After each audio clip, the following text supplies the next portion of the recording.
Hi, we have crossed the first week of 2025 and most of us might have made some New Year resolutions. But the question is, how many of us follow the New Year resolution and why do we fail to make up the New Year resolutions? To help us with such questions, we have Dr. Hema, who is physiotherapist, behavioral analyst, life coach, and master practitioner of NLP, who has 15 years of experience as a coach and trainer. Hi, Dr. Hema. Thank you for coming here today. So my question is, what is your opinion about the New Year resolutions?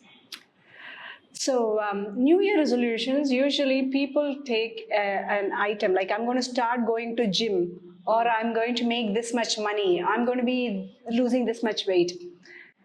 That's a great idea, but I believe that more than that, what will last longer is look at yourself, what personality trait or what characteristic of you has been failing you. For example, if you're not able to say no to people and that is why you end up with a lot of burden on yourself, then instead of New Year resolution as a goal, set it as this year I'm going to say no when it is a no. Or if you are somebody who is very timid and very shy, who doesn't talk to people and that has costed you a promotion, then this year I'm going to make it a point to talk to 3 new people every day. So instead of New Year resolution as a concept, I want you to think of it as an activity that will change you from inside so that when you become the new person, you can achieve whatever you want. Okay. So how do I identify what truly matters to me when I'm setting up a New Year resolution? So what truly matters to us, underneath all of us, we have got something called values. Some people have values as family, some people as relationships, some people as money, travel, honesty, integrity, health, spirituality, different things we value, okay?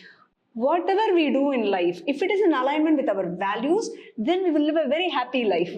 If it is not in alignment with our values, we will live a very miserable life, or without knowing, we'll have some kind of gap within us.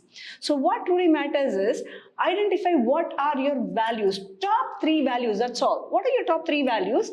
And set your resolution or goals or activities in line with those values.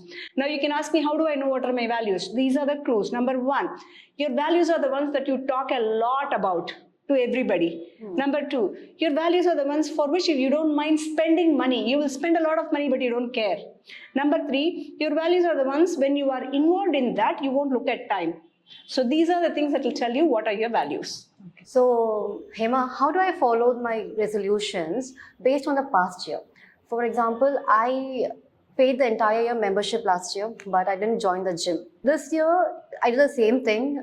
I just went to the gym for first 2-3 days and then I couldn't go. So how do I follow it very sincerely, like, make it as a ritual or a routine on my everyday basis?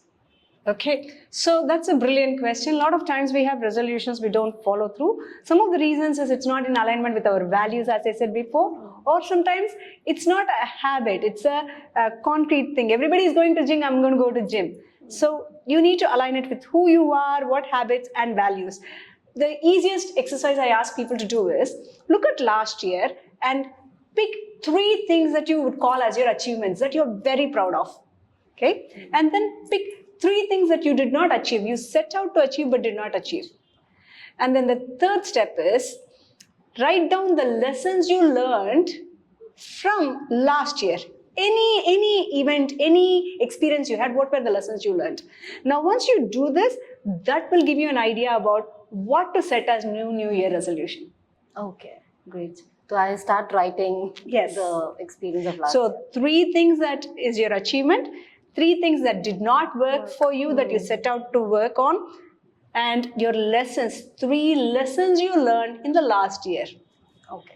How do I set the goal realistically instead of being too ambitious? For example, like the previous one which I asked you, the gym, right? I think I was too ambitious to join the gym, like, look fit and all that. But realistically, like, I didn't have the time to go. So how do I, make it more realistically than, too ambitious? The goals can be a little ambitious. If it is very realistic, we'll never do it. It's in comfort zone. You know what I mean? Yeah. So it has to be a little ambitious, but what needs to be realistic is the steps that you're planning to take. So realistically, you work full time. You have a child to manage. You've got other responsibilities in life. So If your goal is to go to gym, that's an ambitious goal. Hey, the whole year I'm going to go to gym. That's very good. But realistically, can you go every day? That's what you need to set. I can actually spare only 30 minutes every second day. Then your goal should be to go to gym every year, only 3 days per week. Okay. Morning 6:30 to 7 o'clock. So it's realistic actions towards your ambitious goals. Okay. So for most of us, right, balancing is a key. So personally, professionally, we get so busy that we don't have time to follow the resolution. On 31st night, everybody gets excited and is like, no, I'm going to do this year, that this year. But it doesn't fall in place. So help us balance our resolution. So your question was how to balance and prioritize when you have too many things to juggle. So the first thing, only two things you need to do, okay? The first thing is you need to have realistic actions. Remember I told you the goals and actions. So how do you do it is, on first, take a paper and pen, okay? Just write down 3 key areas that matter to you: family, money, business. And then write down the goals. So in family, I want to have at least one holiday every 3 months. I want to go for dinner with my family every Sunday. Write it down. Same way for professional, for money, write it down. 2 things that you can achieve that will keep you alive, that matters the most to you. Tick that. Rest of it, cross it. Okay? And out of the 2 as well, pick the one that matters the most. The first thing you need to do is you need to stop overwhelming yourself. So pick the ones that matters the most to you, because otherwise what will happen is you will dilute your time by doing lot of things because you want this. So focus on one thing in each area. And then the second tip I'm going to tell you, show up, which means just turn up. Even if you are too tired to go to gym, just go to gym. When I say go to gym, don't do an exercise, just go there and stand there and maybe on the treadmill walk for 5 minutes and go home. Okay. If your goal is to read 12 books, just show up, which means at night before you go to bed, open the book and read it. Or first thing in the morning, open the book and read 1 page. So when you have done the shortlisting and when you show up, that's how you prioritize and balance. So Dr. Hema, how do we stay motivated throughout the year to achieve our goals? So I'm going to tell you, the secret is to have powerful habits. Okay. The first thing I want you to do is, what is the first thing you're going to do every day after you wake up? What is that habit? That will make a huge difference. When you wake up, are you going to check your phone? Are you going to go and talk to somebody? Are you going to read something? Are you going to jump in and do 10 push-ups? The first thing you do in the morning should be a habit that you need to develop. So after you set your first habit in the morning, I'm going to teach you an exercise that will help you to keep yourself motivated. During the year, you might lose motivation or you might forget. At that time, you might give up on it. To not to do it, there's a powerful exercise you can do. The first thing you do is at the beginning of the year, think of achieving the goal. And how do you feel when you achieve the goal? And how does your life transform? For this feeling, if you can come up with a color, think of that color and then open your eyes. Now, every time you get demotivated throughout the year, you close your eyes and breathe in that color and see it go from nose to lungs and breathe out negativity from your body. Second time, breathe in so deeply that the color is glowing from inside head to toe and breathe out negativity. Third time, breathe in that color so much that it's lifting you as if you are an angel and breathe out negativity. And then open your eyes. What this will do is, this will do the realignment inside your body. The reason being, we've connected the image with some hormonal release, and every time you do this breathing exercise, the realignment will happen. That's how you keep yourself motivated throughout the year.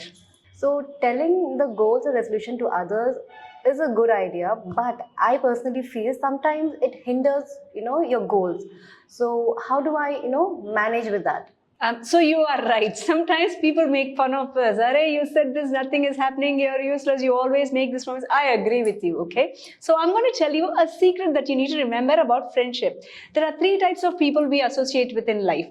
There's one group of people who are called cheerleaders. Whatever we do, they will say, brilliant Farida, you're the best, you are awesome.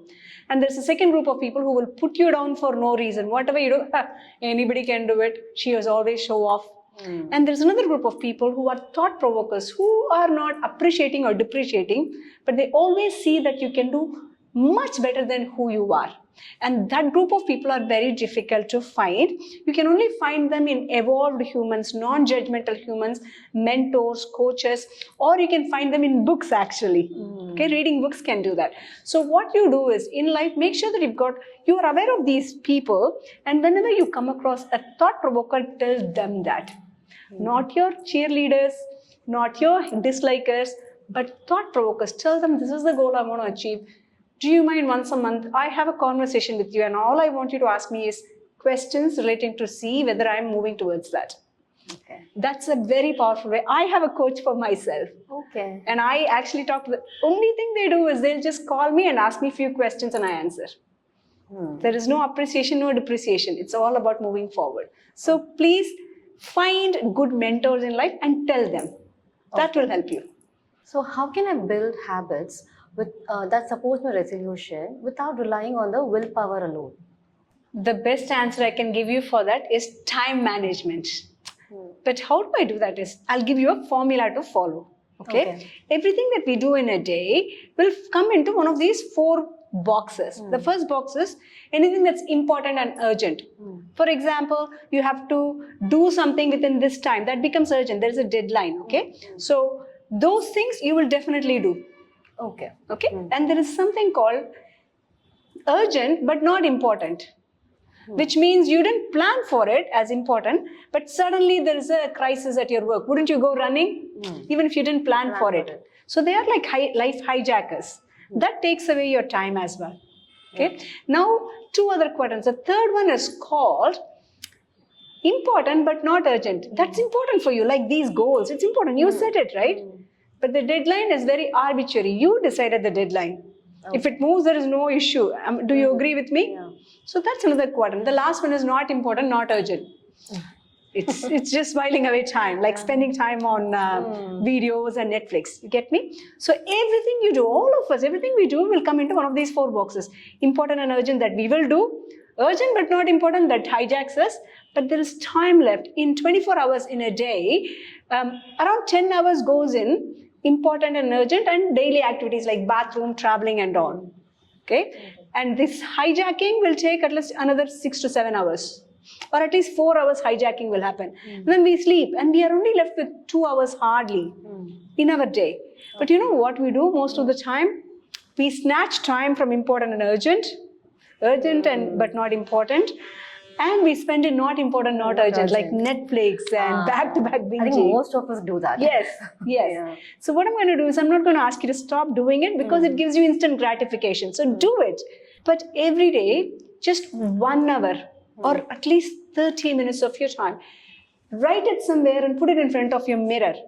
Every day between 10 to 10:30 in the morning or 2:30 to 3 o'clock or evening 8 to 9 is me time. That's the time you do what is relevant to your goal, which is important, but there is no real deadline. Okay. Can you do that? Yeah, I'll try. Just set a time. That's all you do. For now, set a time. That is the time that I will do. During that time, everything I do is going to be towards my goal. Anything. So you didn't have time to go to gym today, but you want to be fit. What do you do during that time? Do 10 sit-ups. 10 push-ups. If you have staircase, go up and down 10 times. Okay. Clean the cupboard. So just make it that 1 hour slot or half an hour slot for your goal. Make that as your habit. Can you do that? Yes. Give it a shot. Thank you so much for coming, Dr. Hema. This was my first podcast and it was lovely having you here. Thank you. Kindly follow Inspire Chennai and Peninsula Valley for more podcasts and informations. Happy New Year and hope your resolutions or habits come true this year. At the end of the year, you celebrate having achieved everything you wanted to achieve. And if you want to know more, as she said, there's more information in the description. Please check it out. Thank you.